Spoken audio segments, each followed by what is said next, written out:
everyone, and welcome to Vlad the Impaler. Now, I have heard a bit about this game, but I haven't played it yet myself, really. So let's give this a whirl, shall we? New game. Mage. The mage is skilled, wise, and supernatural. Become the high priest specializing in protective magic, or the sorcerer with a thirst for destruction. The soldier is fierce and strong. Fulfill your knightly duty to the kingdom or mark your dark side and become an assassin. And then the explorer. As the explorer, knowledge of the land, you are fast, on target, and adventurous. We beat enemies high with a diplomatic insight. And each one has a main stat and a secondary stat. The mage specializes in, of course, magic, and then intelligence. The knight soldier, specializes in strength and constitution. And then the explorer specializes with main traits of dexterity and a secondary of agility. And yeah, I opened this up for a sec earlier just so I could see the settings. My friend, I have need of your skills once again. Darkness has fallen upon the city of Istanbul. Blood paints the streets, and the cries of the dying rise from the night. The Sultan himself will not set foot within its walls until the dread curse is lifted. Holy men, knights, and inquisitors have all been sent, yet none have returned. You are the only one whom I trust to investigate this. Your cunning, your prowess, and your penchant for results are needed here more than ever. Find the source of this wickedness, and deal with it as only you can. Godspeed, my friend, and watch your back. And so we begin. You pass through the gates of Istanbul on a moonless night. The lights from torches are few, and the eyes of midnight wanderers are many. A group of guards huddle around the body of a woman, her heart ripped out and knees paint a tall, bloody 15 days in the wall behind her. The weight of fear is heavy on the streets. The scent of death haunts the tight air. It is a city under siege, and the enemy is invisible.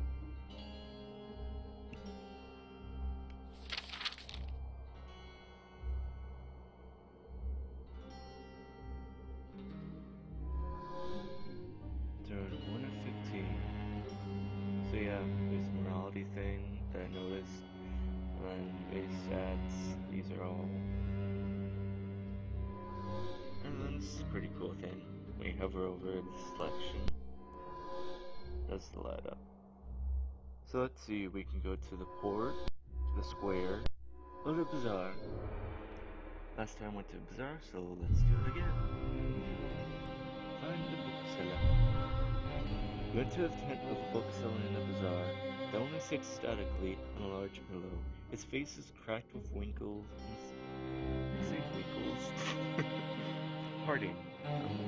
Wrinkles. His beard full of gray and black.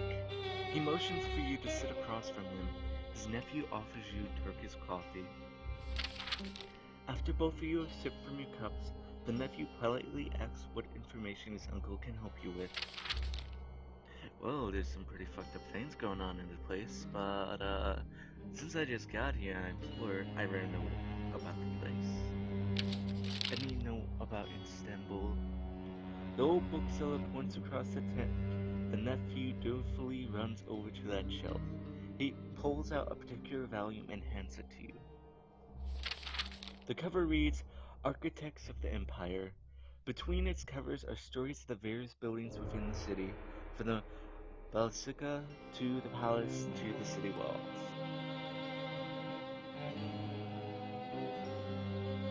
I think that's how you say that. Basilica?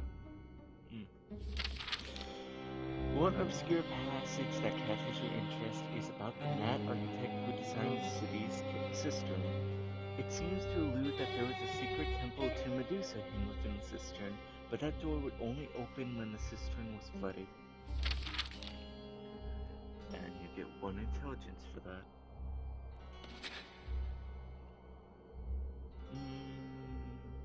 I say we go to the port next?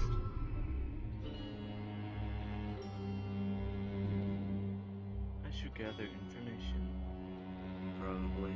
Ask around for information. You head down to the docks, intending on questioning people about the rash of horrific murders that have been happening. You can tell that the people are on edge. They are gathering in great numbers even during the day, but few of them will talk to you. Just as you are about to head into a different district, a chorus of gasps and shrieks erupt from further down the pier. I'm guessing it's about the same. You run towards the commotion, a crowd forming around a large fishing boat. There, caught in a net with a day's catch, is one of the strangest creatures you have ever seen. It looks like a cross between a fish and a serpent, but is over 12 feet long. Its eyes are deep red, its powerful jaws are lined with possibly large fangs.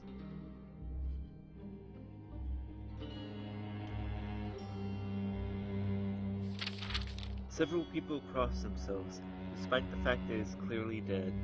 The man next to you, who is a merchant you've seen in the bazaar, says, "Never did I believe that I would see a Judas Fish during my lifetime.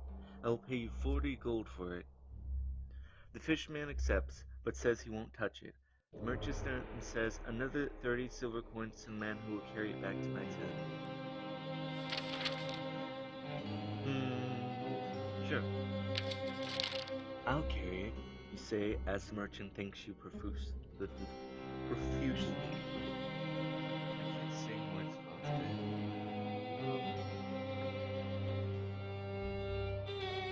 The fisherman releases the net, spilling the array of fish onto the pier. The Judas fish unrolls to its full dead length amid several other gasps. You walk up to it. If you didn't know any better, you'd say that it was looking directly at you with its dead red eyes. You then draw your weapon and slice its head off. The crowd shrieks again as the body suddenly flops and flails. The beasts clearly haven't only been plain dead. Blood splays everywhere, followed by the last meal that the creature had, a chewed up and desiccated fisherman. Okay. The merchant looks at you, enraged. "I did not say butcher it." "That's true," you reply, receiving the weapon. "You never did specify the condition you wanted in when you got to your tent." You pick up the bleeding head with one hand and sling the long body over your shoulder with the other. The merchant is fuming, but seems to be a little afraid of you now. He curses them and moves away. Alright then. So, since it was plain dead, I guess it's good that I picked it. Because someone would have picked it alive and it would have ate them, probably. Alright then. Time for the last place, the square. Wander around in Nightfall. Search for the head of the guard, or buy falafel. I have no idea what a falafel is. And I don't think I have any cash so far, so wander in Nightfall. Hey, it's not smart decisions. That might help me find a clue. The square is quiet at night. Here and there, the late night wanderers move like dark ghosts towards their destinations, keeping mostly to themselves. You walk among them, unable to sleep, attempting to find the connections to all the very pieces of the puzzle you've gathered. A soft clicking sound drifts from across the square. You recognize it from your nights in the Lebanese desert. You gaze off towards the Tower of Galata after a few months. You know what I mean. Moments. Your eyes detect a swarm of bats, circling their way across the square, probably snatching up moths in the warmth of the night. Keep spoiling my words bad. Sorry.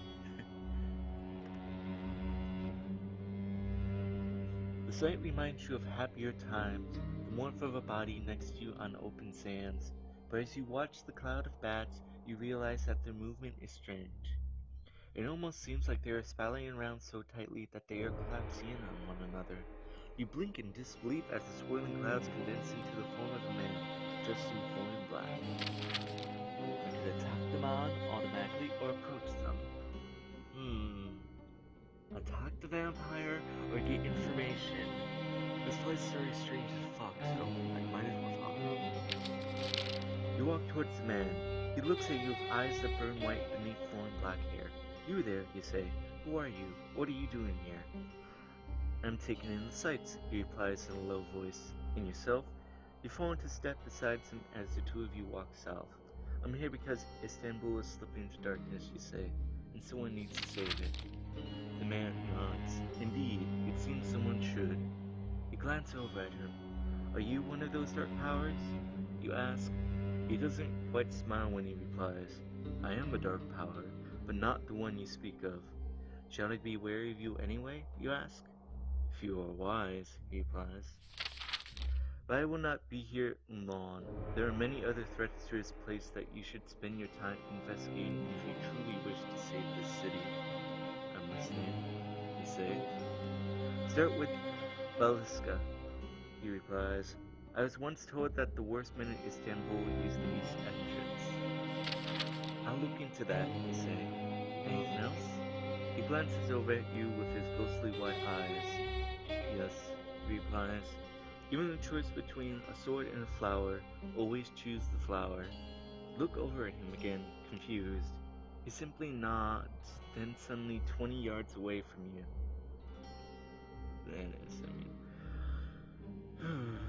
You watch as he leaves the square and wanders up into the neighborhood. Just who was he? So what he's saying is, don't kill fans, try to talk instead. And yeah. Alright, end of chapter 1. Explorer. Okay, my stats are decent. I learned quite a bit. Chapter 2. The evidence you've collected lays spread out on the table for you. The meal from the tavern downstairs sits half-eaten as you try to make sense of the results of your encounters. That's when you sense the presence behind you. On instinct, you spin to the side just as a knife passes through the area you've been standing. All of your weapons are across the room, save the one that no one ever expects. You. With singular speed and deft strikes, you grapple with the hooded assassin, keeping the jagged knife just beyond the slice of your flesh until, at last, you grab and gain that crucial advantage and flip your attacker over onto the table, breaking into splinters and pop. I keep messing up. Breaking into splinters in the process. The assassin lies still. Pulling back his mask, he found a horrible slackness in his head, the result of a broken neck. Well, hell. His face is European. Around his neck is a silver cross with a tiny dragon curled around it. In his pocket, you find a small bound copy of the Exorcist doctrine, a piece of folded paper. It is a letter with the name of the inn where you're staying, as well as your room number. Excellent, you think to yourself. If people are trying to kill me, they must begin somewhere. I mean, you're not wrong.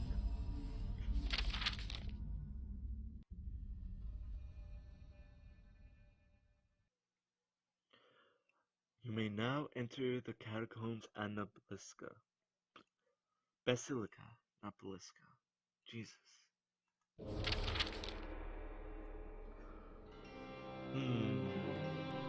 These centuries, right? That's where I could go see about the fish at the bazaar. Since you seem very keen on that. I can go see about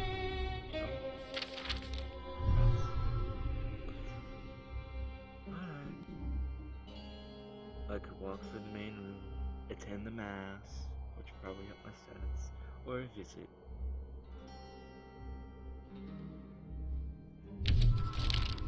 You're visiting the Basilica before sundown when you notice a group of altar boys gathered around the corner.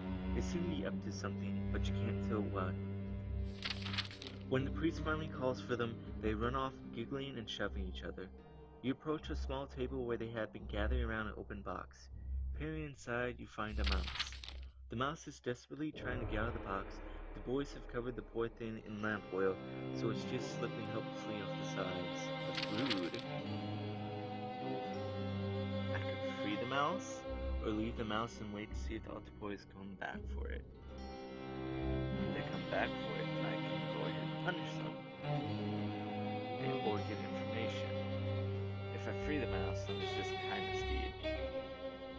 So do I want to be nice, or do I want a chance to punch some people and get some info?